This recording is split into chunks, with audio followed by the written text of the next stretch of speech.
92.7, your one family, one radio station, reaching you live from Lagos City, Nigeria. Of course, we understand that the family dynamic is one that was ordained and instituted by God Himself, seeing to it that we all,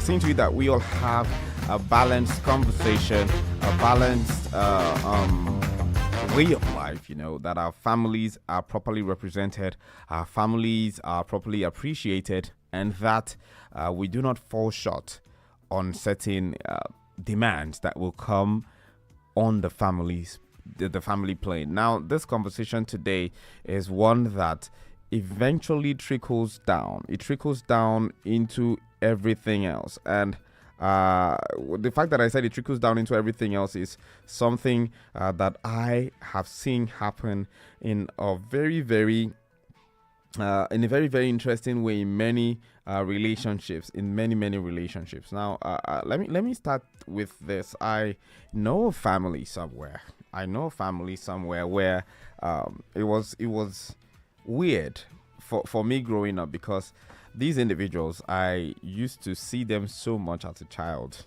I saw them so much as a child. I would maybe when I'm going to school in the morning, I noticed that they owned a business. They had a store where they sold provisions and things that we would usually buy on the way to school. Maybe we were buying our biscuits or those kind of things. Sometimes we have to buy biros, erasers and stuff. We bought them from their shop. Now, these people were young, but not so young at the same time. But they were not as old as my parents at the time. And I noticed something, that they were always wearing matching colors, or they were always wearing things that had some similitude. Like they were always wearing anko. They were always wearing matching clothes and everything. Is it that they were wearing the same matching fabrics?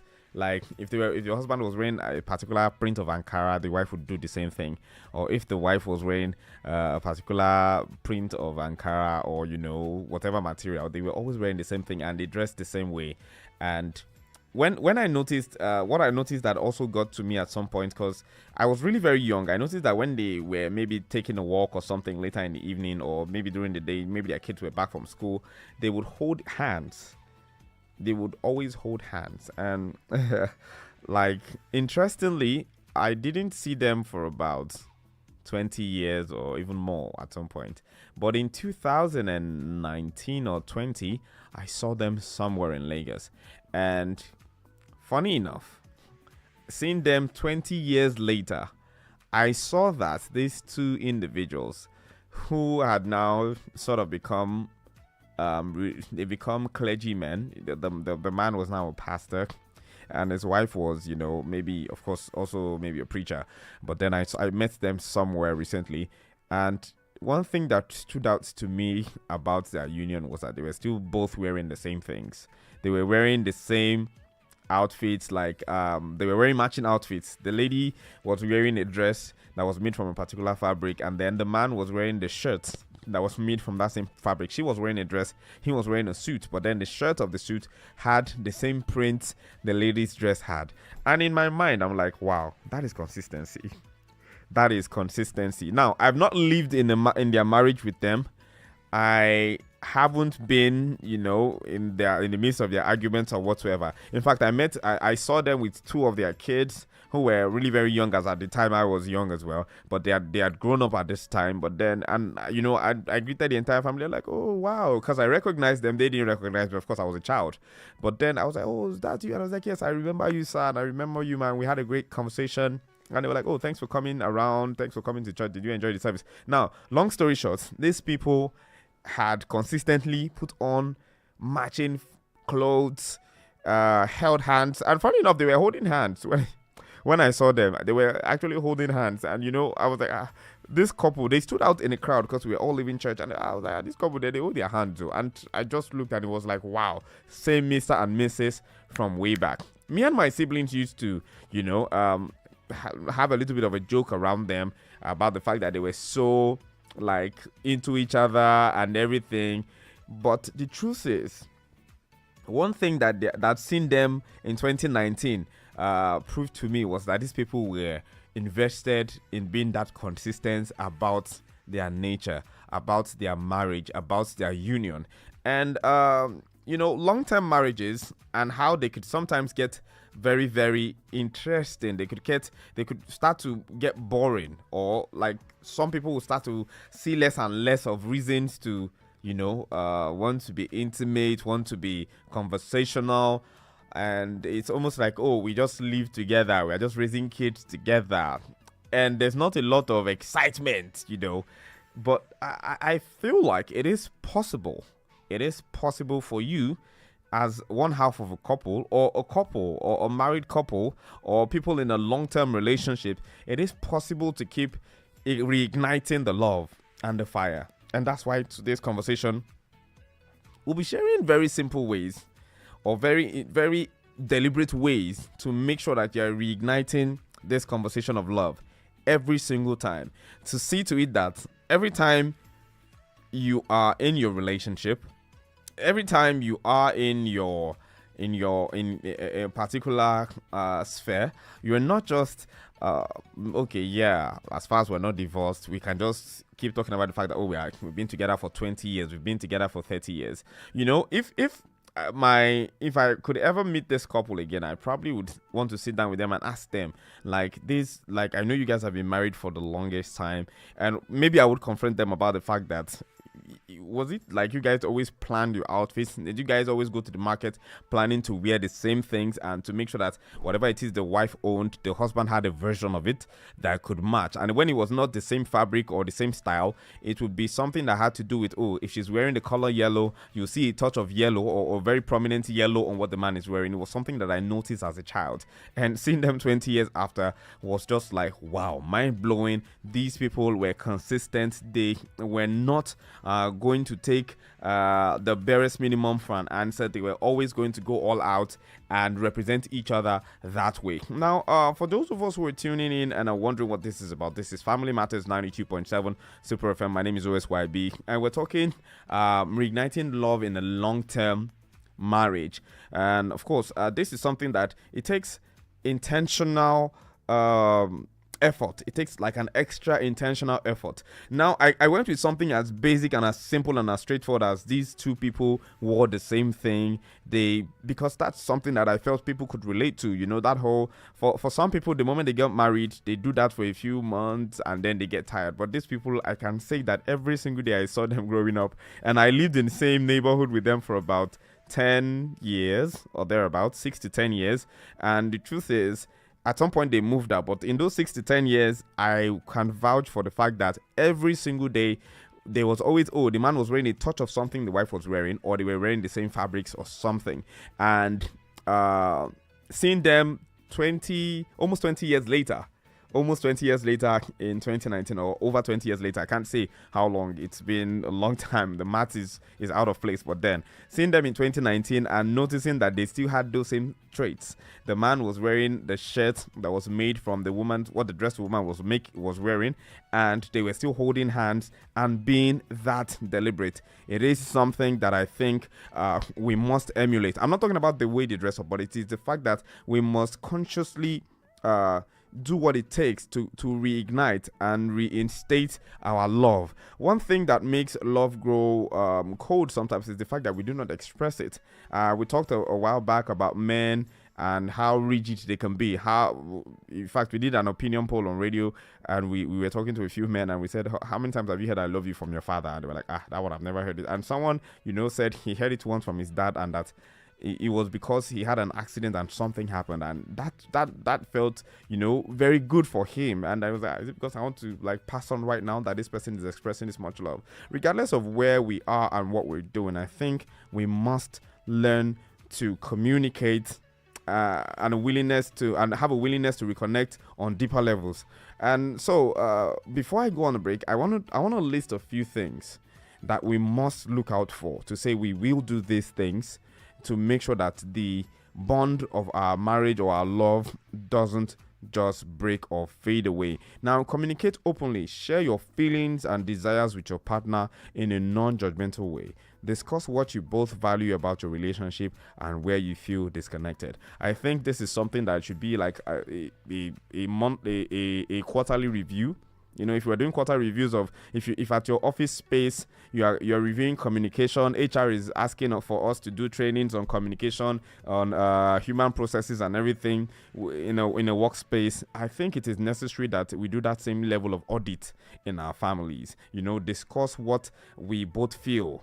Revisit shared memories, come to talk about the memories. One thing that my parents do well is that you can hear the same story 200 times. And I used to feel it's because they're an old couple, but then I discovered that even while I was young, I would hear my father and my mom have conversations back to back about, oh, this is what I did. Oh, do you remember that time we did this? Oh, do you remember that when we were living in Surulere, this was the culture when we first lived in Surulere, and then when we moved to First Stack, it was a different thing. They would talk about these memories from time to time. For us, it just felt like gist that was repetitive and coming over and over again. But one thing with these old couples or these couples that have understood this thing is that revisiting shared memories, reminiscing about your early days or relationship, look through old photos, revisit favorite spots and talk about cherished moments. These things remind you of why you fell in love, of how the love has been over the years, what it was like before the children came in and how it is now. So some of these things are things that we need to go back to. It might seem cheesy for some people. Some people so you want me to just sit down with my wife now and talk about this thing, or you want me to sit with my husband? Oh, my husband doesn't have the time. Well, this is us telling you to make time. This is us pulling you back. This is us telling you that regardless of how busy you may be, regardless of how life might be interesting, you need to reconnect. You need to start these conversations all over again and start reminding yourself of what the love actually is. Okay, so I'm going for a quick break right now, and when we come back from that one, I will be talking some more and opening the phone lines to hear how you may have worked around, your relationship, what they are like, and how you've made them better, how maybe open communication or even this kind of talks, revisiting memories, has helped you to come out from a very sticky place. Stay tuned. Still a Super FM 92.7. The numbers you can send your WhatsApp messages to while we're on the break is 0705 6900927. I'll be right back.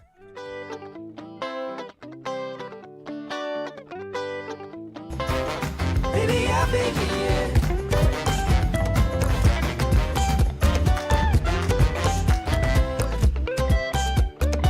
I lost my shoes last night. I don't know where I put my keys. I was tired and fell asleep beneath an oak tree. I bet my mother's proud of me, from each scar upon my knuckle and each graze upon my knee. And all I know is I got a cab and then threw up upon his car seat.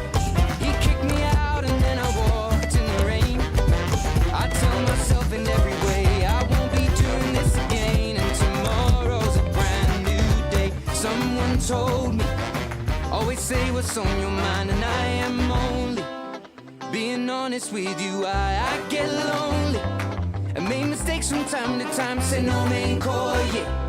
Baby, I beg you, yeah. Baby, I beg you, yeah, yeah, yeah, yeah. Baby, I beg you, yeah. I remember less and less, and mostly things that I regret. In my phone are several texts from girls I've never met, and in the pocket of my jeans are only coins and broken dreams. My heart is breaking at the seams, and I'm coming apart now. Now things are looking up. I'll find my shoes right next to the oak tree, and I'll get a bus straight into town and spend the afternoon looking around for the things that I left on the ground. And say with me, tomorrow's a brand new day. Someone told me, always say what's on your mind, and I am only being honest with you. I get lonely, I made mistakes from time to time. Say no main call, yeah. Baby, I beg you, yeah. One more mile, one more mile, one more mile, one more mile, one more mile, one more mile.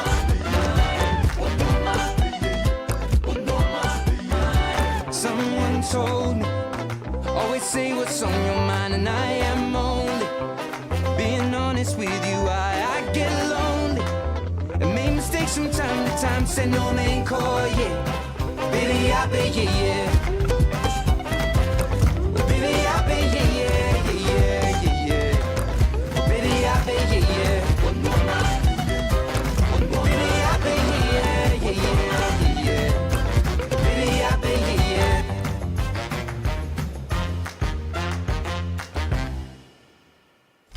92.7 Super FM.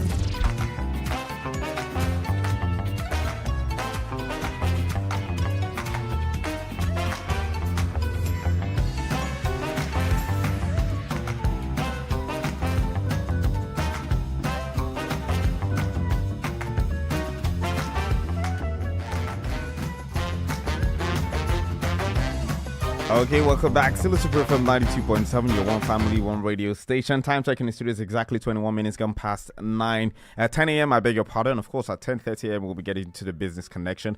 But before we get there, I want to quickly put this in perspective and wrap things up. But while we were on the break, we had a message from Henry from Ojo. Henry from Ojo says, good morning, OSYB. It's Henry from Ojo. Good morning, Henry. Thank you so much for sending in your message. It says, you did justice to the topic on ground because while growing up here in Lagos in a public compound, I saw and learned a lot from traditional men and women. Invested in the families, of course, in the family values. Thank you so much. Of course, sort of it. I think I'm starting to understand. You know, when you say traditional men and women, because our parents were a little bit more traditional. The truth is, they grew up in villages. And they understood, you know. My mom would tell me of stories of when she was younger. In the evenings, she and other young people and the neighbors would gather around and have conversations, you know, just talk about the experiences.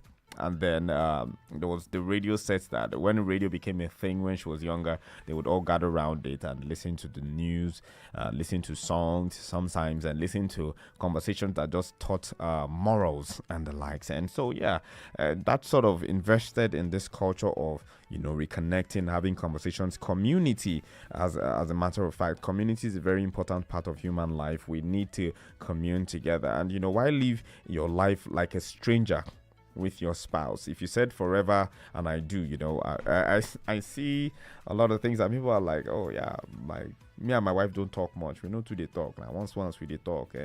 And you know, I had this very, very interesting conversation with an older colleague a long time ago. He said he used to look at one of his friends who didn't have the most cordial relationship with his wife, and that he would always wonder, like, but you people have kids, so how did you bear the kids? If you're always grumpy around each other, you don't talk. Don't you people have moments when you share and all of that, when you talk, where you express appreciation, you know, and make quality time, prioritize each other? I think we should do something and starting today, because we need to make our unions work. We need to make our relationships even better. Prioritize the other person and let them know that they are a priority. Something I started doing consciously recently was that every time I called my wife on the phone, I would be like, the first thing that comes to my wife, to my mind, especially when after I've said good morning, probably because I left the house too early and she was probably still in bed or something, I would want to ask her my daughter first. But then, I consciously had to tell myself that she's a priority.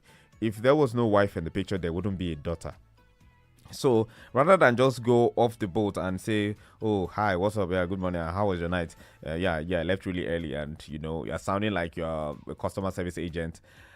Really, really, I have conversations with this person, because yes, you've done an entire couple of hours. You're at work and you want to connect with your spouse. Please call them and ask about them. Even before you think about the children, ask about them first. Let them know that they are a priority, because it's a common mistake that we make in our unions. We're always just thinking, as far as I'm paying the bills now, I'm not failing on my duties. But what happens to communications? Have you made this person a priority? Schedule regular date nights on times to be alone together without distractions. Engage in activities you both enjoy or try something new together to recreate fresh memories. The truth is, my next leave this year, there's going to be a lot of karaoke. Okay, yes, I did a in-house karaoke with my wife and my family members. We did that at Christmas, and I could feel the excitement in my wife because she really loves to sing. She really likes to connect that way. She likes to express herself in music. So is there something your wife or your husband likes to do? Invest in that thing actively. Do that thing consistently with them. Find a way to, if your wife likes to be a child, let her be a child from time to time. If she likes to stuff her face with ice cream, please invest in that. Let her or him know that they are a priority. Do not live your life like a robot, because yes, we see a lot of robot boys and girls out there who just live a programmed life. Oh, this is it, and there is no level of connection. There is no expression of gratitude. Surprise each other. Plan small surprises. Don't wait till it's their birthday or your anniversary or Valentine's Day. And the reason we're having this conversation about love, we're building towards Valentine. Now, you might not have something to do for yourself, but then there's Love and Lamba. There's Love and Lamba 2025. Love and Lamba is coming. For the married folks, you need to reignite that fire. You need to reconnect. You need to start that conversation going again and make sure that your spouse is loving you some more. Plan to be at Love and Lamba. Do something. Surprise them. Buy them a dress. Dress up in a suit. When was the last time you dressed up in a suit and your wife in a dress and you said, okay, let's go out on a dinner date, and book a ride to that place and just spend some money. Let your wife know that you can, splurge a little bit. And even if she will still come and tell you, don't forget that we've not paid Junior school fees. So, yes, tell her, I understand. I have made provision for that. We are making provisions for that. But then this is about you and me. Because very soon, Junior will grow older. And he will not, and Junior will not Junior will not come and be loving us from afar. You understand? So this one says, my take is on the issue is in my voice note. Okay, so I'll be playing this voice note from Sweet 80 and then we'll be wrapping up quickly with that. But then before we play the voice note, let's quickly, just get to these adverts. When we come back, we'll play that voice note and then we'll wrap things up on Family Matters.